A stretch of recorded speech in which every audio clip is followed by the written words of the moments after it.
Assalamu alaikum, bismillah, walhamdulillah, wassalatu wassalamu ala rasulillah, amma ba'd. J'ai décidé de faire une petite pause dans les cours de jurisprudence et j'ai trouvé un essai très intéressant du Cheikh Saleh Al-Ansari qui fait des cours à Médine. À l'époque, c'était un cours qui avait été fait à Médine et qui s'appelle les 10 règles de bonne conduite ou les 10 étiquettes. Ce qui va apparaître à l'écran en italique, ce sera le texte de l'essai.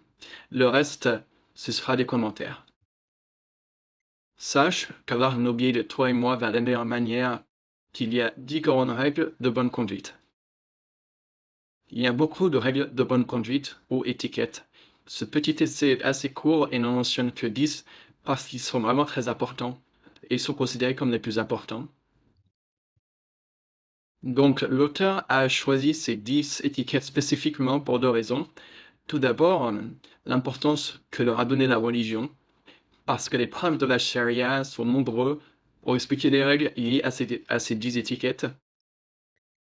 Et l'autre point, c'est à cause de la fréquence de leur occurrence et de leur utilisation par coutume, parce qu'il est courant que les gens suivent ces étiquettes en raison de la fréquence des situations qui s'y rapportent de jour comme de nuit. Et étiquette, en arabe, on dit adab. Une étiquette, c'est ce qui est loué religieusement ou par coutume. Donc, les qualités louables, tant religieuses que coutumières, on les appelle étiquettes. Et de leur nature même, ce sont des qualités de bien. Donc maintenant, première étiquette, étiquette de la salutation. Donc le texte. Si tu rencontres un musulman, salue-le en disant « Assalamu alaikum wa rahmatullahi wa barakatuh ». Paix, miséricorde et bénédiction d'Allah sur vous. Donc, parmi les étiquettes, il faut offrir le salut. Et son contexte, c'est quand on rencontre un musulman. Et la rencontre, ça a une définition particulière. C'est la réunion de 2 ou plusieurs personnes qui vont se faire face. Et les savants vont parler de 2 types de rencontres. Une rencontre réelle qui va se faire sans barrière, c'est-à-dire face à face, sans interposition, et une rencontre formelle qui, elle, va se faire par interposition avec une barrière. Comme par exemple, à l'heure actuelle, les appels téléphoniques. Mais la rencontre formelle va avoir le même jugement et sera traitée selon les mêmes règles que la rencontre réelle.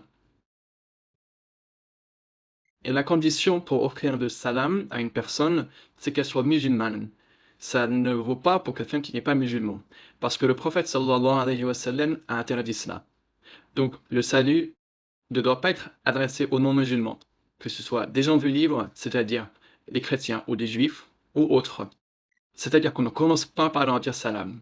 Si eux nous voient et commencent, on leur répond, et s'ils ne disent rien, nous on ne dit rien, on ne commence pas. Et il y a 3 niveaux. On peut dire assalamu alaikum, et dans ce cas, la personne qui le dit va avoir 10 bonnes actions. On peut dire également assalamu alaikum wa rahmatullah. Dans ce cas, on gagne 20 bonnes actions en disant cela. Et le 3e niveau, qui est le meilleur, c'est dire assalamu alaikum wa rahmatullahi wa barakatuh. Et quand on fait ça, on obtient 30 bonnes actions, comme le rapporte le hadith du prophète sallallahu alayhi wa sallam.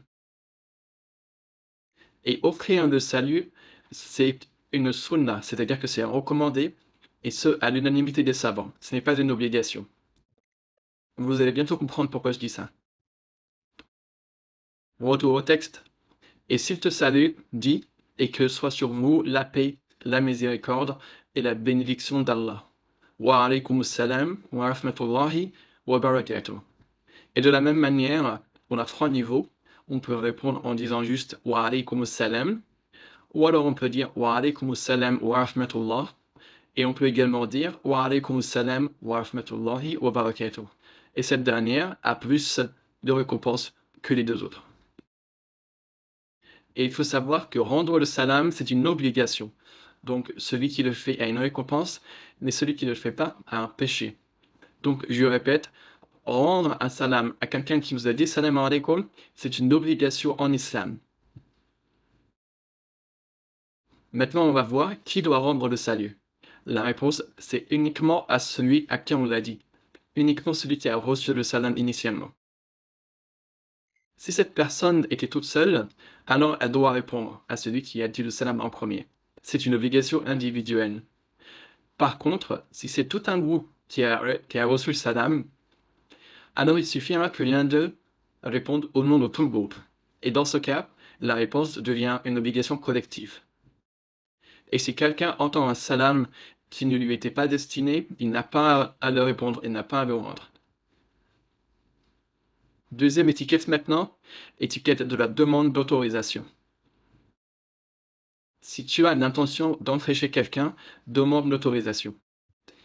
Et cette demande d'autorisation, elle n'a lieu que pour les endroits fermés et privés, comme par exemple une maison ou un bureau.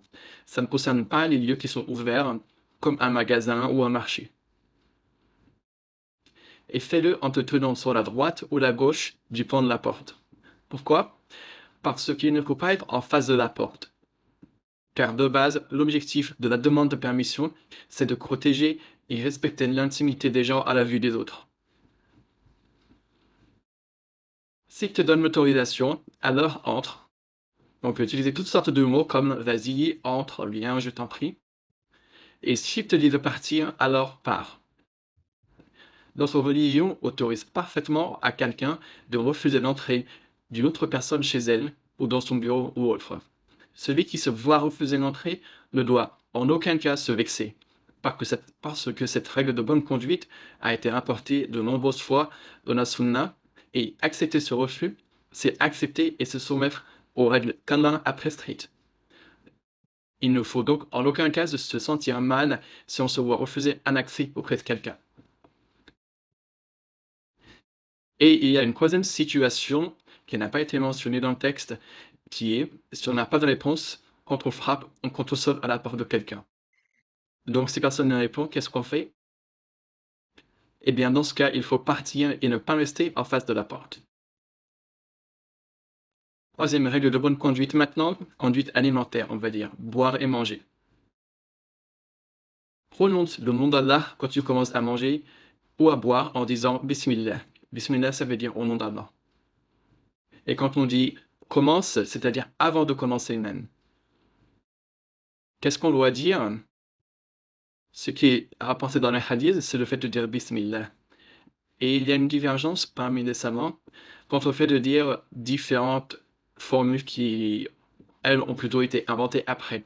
C'est-à-dire, certaines personnes vont dire Bismillah ar-Rahman ar-Rahim, ou alors elles vont dire Bismillah ar-Razzaq al-Karim, au nom d'Allah, le grand pourvoyeur, le généreux. Mais le mieux, c'est de se contenter de dire Bismillah, au nom d'Allah. Parce que c'est ce qui a été rapporté dans le hadith du prophète sallallahu alayhi wa sallam qui a dit ô jeune garçon, quand tu manges, dis Bismillah. Maintenant, on va avoir une question qui est que faire si on oublie de dire Bismillah avant de boire ou de manger? Il va y avoir deux situations. Soit on va s'en souvenir au milieu du repas, donc on est encore en train de manger ou encore en train de boire, et dans ce cas, on dit Bismillah fi awwalihi wa akhirihi. Bismillah fi awwalihi wa akhirihi. Au nom d'Allah, du début à la fin. Et l'autre situation, c'est si on s'en souvient après le repas. Dans ce cas, c'est trop tard, on ne dit plus rien. Et mange avec la main droite. Manger avec la main droite, ça vaut pour tout le monde, même pour les gauchers. Il faut toujours manger avec la main droite, sauf en cas de force majeure, où on ne peut pas utiliser cette main droite. Les savants disent même que si on peut manger avec le pied droit, parce que la main droite n'est pas disponible, alors on mange avec le pied droit. Commentaire ici, j'ai dit même les gauchers, ça ne vaut que pour la nourriture. Un gaucher, s'il ne peut écrire que de la main gauche, on n'a pas de forcer à écrire avec la main droite. Malheureusement, c'est bien connu, il y a beaucoup de gauchers contrariés, mais la règle ici ne vaut que pour la nourriture. Rien n'empêche une personne d'apprendre à manger avec la main droite, même si elle fait tout le reste de cette activité avec la main gauche. Mange ce qui est en face de toi, c'est-à-dire mange du plat qui est en face de toi. Et ça vaut s'il y a une seule sorte de nourriture en face. S'il y a plusieurs plats, s'il y a différents plats qui seront loin de la personne, il n'y a aucun mal à tendre le bras pour atteindre ce qu'on veut manger. Quand tu finis, lèche tes doigts. Donc, si on mange avec les mains, on se lèche les doigts, bien sûr de façon adaptée, sans faire de bruit qui parfois peuvent être assez dégoûtants.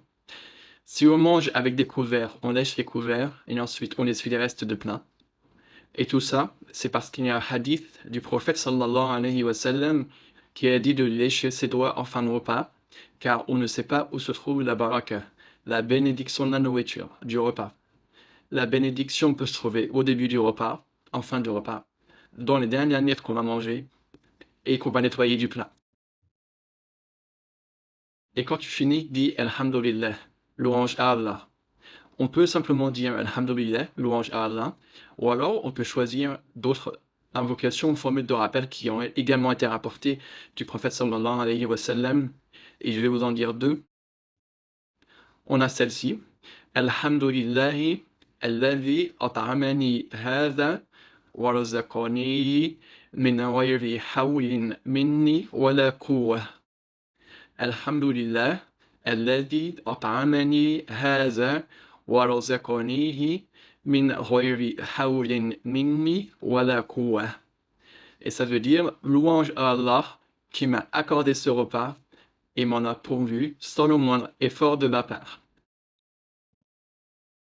On peut également dire Alhamdulillahi hamdan kathiran tayyiban mubarakan fih ghayra makfiyin wala muwadda'in wala mustaghnan anhu rabbana. Je vais le répéter une fois. Alhamdulillahi hamdan kathiran tayyiban mubarakan fih ghayra makfiyin wala muwadda'in wala mustaghnan anhu rabbana. Et ça veut dire la louange abondante, saine et bénie appartient à Allah. Il n'est personne qui puisse te louer et reconnaître tes bienfaits comme tu le mérites. Et il n'est personne qui puisse se passer de toi, ô toi qui est notre Seigneur et Maître. Quatrièmement, maintenant, bonne conduite ou étiquette de la parole. Parle en disant des bonnes paroles et ne dis que du bien. Baisse ta voix et prends le temps quand tu parles. La sagesse à ça, c'est deux choses. La prudence de l'orateur dans son discours, afin qu'il ne dise rien dans ses paroles sans l'avoir pesé. Et l'autre point, c'est la capacité de comprendre le sens de ses paroles pour celui qui va les entendre, de les interpréter correctement et de réaliser ce qu'il veut dire avec ses mots. Reste silencieux et écoute quand on te parle. Donc, ce n'est pas suffisant d'écouter, il faut également rester silencieux quand la personne en face parle, en faisant face à cette personne. Et ne coupe pas la parole, et ne devance pas un aîné quand tu parles, que ce soit un aîné en âge ou un aîné en expérience. Même si quelqu'un est plus jeune que toi, mais a plus d'expérience que toi dans un domaine particulier, il faut l'écouter, il ne faut pas parler avant que lui ait parlé. La religion insiste énormément sur le respect des aînés, il faut vraiment savoir cela. Et dans la parole qui est écrite là, c'est aussi un moyen de réprimander les étudiants qui vont parler avant leur chaire, lors des cours de religion. Cinquièmement, étiquette du sommeil. Si tu vas te coucher, fais tes ablutions, allonge-toi sur ton côté droit. Puis récite le verset du trône, Ayatul Kursi. Quand on dit se coucher, ça veut dire la nuit, pour aller dormir la nuit. Rassemble tes mains en face de ton visage, c'est-à-dire mets tes deux paumes ouvertes devant ton visage, comme quand on fait des invocations, et récite dans tes mains Surat al-Ikhlas, c'est la sourate numéro 112, le monothéisme pur, et les deux sourates protectrices, 113 et 114, Al-Falaq, l'aube, et An-Nas, les hommes. Puis souffle dans tes mains et essuie avec tes mains ce que tu peux de ton corps. Ici, la règle, c'est qu'on essuie son corps avec ses deux mains, et les savants disent qu'il ne faut pas insister et aller loin. C'est-à-dire qu'il ne faut pas chercher les parties du corps qui sont éloignées pour les essuyer, comme les pieds par exemple. Non, on ne va pas chercher à essuyer son dos ou ses pieds, mais plutôt on essuie les parties du corps qu'on peut atteindre naturellement quand on est en position allongée dans un lit. Et il faut faire ça 3 fois. Donc 3 fois souffler dans les mains et essuyer le corps et 3 fois dire El-Ikhlas et El-Falaq et El-Nas à la suite. Sixièmement maintenant, bonne conduite de l'éternuement. Si tu éternues, couvre ton visage avec ta main ou avec ton vêtement. Et ce qui est recommandé dans ce cas, c'est d'utiliser la main gauche. Pourquoi? Parce que la main droite est réservée pour les choses nobles. Quand on éternue, il se peut que le mucus ou les glaires du nez ressortent et salissent la main. C'est pourquoi il faut honorer la main droite et ne pas l'utiliser, et couvrir son visage avec la main gauche. Et dit Alhamdulillah, louange à Allah. Si quelqu'un te répond en disant Yarhamukallah, qu'Allah te fasse miséricorde, soit dit en passant, si quelqu'un éternue et ne dit pas Alhamdulillah, on ne doit pas lui dire Yarhamukallah. Donc je reprends, si quelqu'un te répond en disant Yarhamukallah, alors dis Yahdikumullahu wa yuslihu balakum. Yahdikumullahu wa yuslihu balakum. Qu'Allah vous guide et améliore votre condition. Qu'Allah vous guide et améliore votre condition. Il suffit de le dire une seule fois. Mais on peut également dire d'autres invocations, notamment celles qui ont été rapportées par les compagnons, comme Abdullah ibn Omar, qui disait Yarhamuna wa yarhamukumullah. Qu'Allah nous fasse miséricorde à nous et à vous. Et Ibn Abbas disait la même chose. Il a également été rapporté que Abdullah ibn Omar disait Yarhamunallahu wa iyyakum wa yaghfiru lana wa lakum. Qu'Allah nous fasse miséricorde ainsi qu'à vous et qu'il nous pardonne nos péchés ainsi qu'à vous. Mais celle qui a été rapportée du prophète sallallahu alayhi wa sallam, la plus authentique, c'est Yahdikumullahu wa yuslihu balakum. Mais ce qui compte, c'est de dire une invocation, un doigt. Et ce qui est même mieux, c'est d'alterner en utilisant une fois l'un et une fois l'autre. Septièmement, étiquette du bâillement. Repousse le bâillement autant que tu peux. Le repousser, ça veut dire faire son maximum pour que le bâillement ne sorte pas. Autant qu'on peut, ça veut dire qu'il faut recouvrir la bouche au maximum quand on bâille pour ne laisser sortir aucun son, aucun air. Et mets ta main devant ta bouche. Ce qui est recommandé quand on bâille, c'est d'utiliser le dos de la main pour ne pas que la paume soit en contact avec la bouche et la salive. Et le mieux, c'est d'utiliser la main gauche, donc le dos de la main gauche. Et ne dis pas ah, c'est-à-dire au maximum refoule le son qui pourrait sortir de la bouche. C'est vraiment inapproprié de laisser sortir ces sons que certaines personnes laissent échapper quand elles bâillent. Maintenant, étiquette du rassemblement. Si tu arrives à un rassemblement, salue les gens, c'est-à-dire dis assalamu alaikum. Assieds-toi là où il y a de la place à la limite du rassemblement.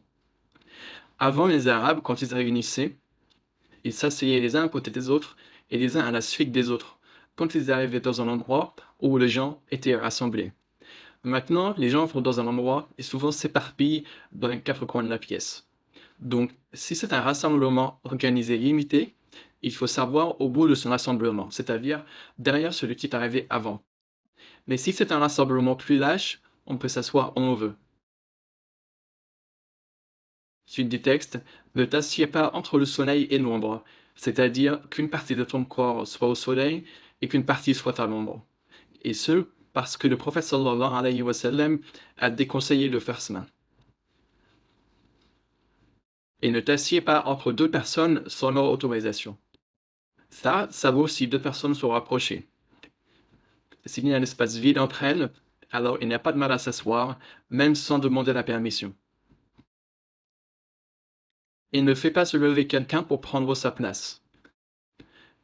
À une exception près, si par exemple dans un endroit où les places sont désignées à l'avance, comme par exemple une réunion, où il y aura une place spécifique pour le patron, ou alors dans un cours et il y aura une place spécifique pour le cher, dans ce cas, cette personne est bien sûr en droit de te demander de te lever pour prendre la place qui lui revient de droit. Fais de la place pour celui qui arrive après toi et dis des rappels d'Allah. Et le moindre des rappels à faire, c'est celui qui se dit à la fin du rassemblement. Subhanaka Allahumma wa bihamdik ashhadu an la ilaha illa ant astaghfiruka wa atubu ilayk. Subhanaka Allahumma wa bihamdik ashhadu an la ilaha illa ant astaghfiruka wa atubu ilayk. Gloire et louange à toi, ô Allah. Je témoigne qu'il n'y a pas de divinité digne d'adoration que toi. Je cherche ton pardon et me tourne vers toi en me repentant. Maintenant, 9e point, l'étiquette du chemin. Donne son droit au chemin. On va voir en détail ce que ça veut dire, donner son droit au chemin. Mais il faut savoir qu'on entend par droit du chemin tout ce que les gens ont inventé comme règle de vivre ensemble sur les routes, sur les rues, dans les rues, comme par exemple le code de la route, les passages pour piétons. Ces choses-là, elles ont été implémentées pour organiser et sécuriser la vie des gens. Les gens ont donc le devoir d'y obéir et de s'y soumettre. Il faut respecter toutes ces règles et ne pas transgresser, ne pas vandaliser les choses publiques qui appartiennent à la communauté. Une personne sera responsable de tout dommage qu'elle va causer. Elle a également l'obligation de respecter les autres et les biens des autres, parce que c'est sur leur chemin. Donc, ce n'est pas parce qu'à l'époque du prophète sallallahu alayhi wa sallam, il n'y avait pas de code de la route qu'on peut dire que le code de la route, c'est une innovation en religion que l'on ne doit pas suivre, à laquelle on ne doit pas obéir. Ça, c'est une grosse erreur. À partir du moment où ces règles organisent la vie des gens, il faut les respecter. Donc maintenant, premier droit du chemin, baisse le regard. C'est-à-dire baisse le regard surtout sur les gens, sur les femmes pour les hommes pour les femmes, sur les biens des autres, et ce, pour ne pas corrompre les cœurs et que naisse en soi de la jalousie. Il faut baisser le regard. Ne fais de mal à personne, salue ceux qui te saluent, ordonne le bien et interdit le blâmable. Dernier point maintenant, dernière étiquette, étiquette de l'habillage. Porte de beaux vêtements, et les meilleurs sont les vêtements blancs. Et ce, parce que le prophète sallallahu alayhi wa sallam aimait porter des vêtements blancs. Mais ça va dépendre des coutumes. Chez les Arabes, le blanc est préféré aux autres couleurs.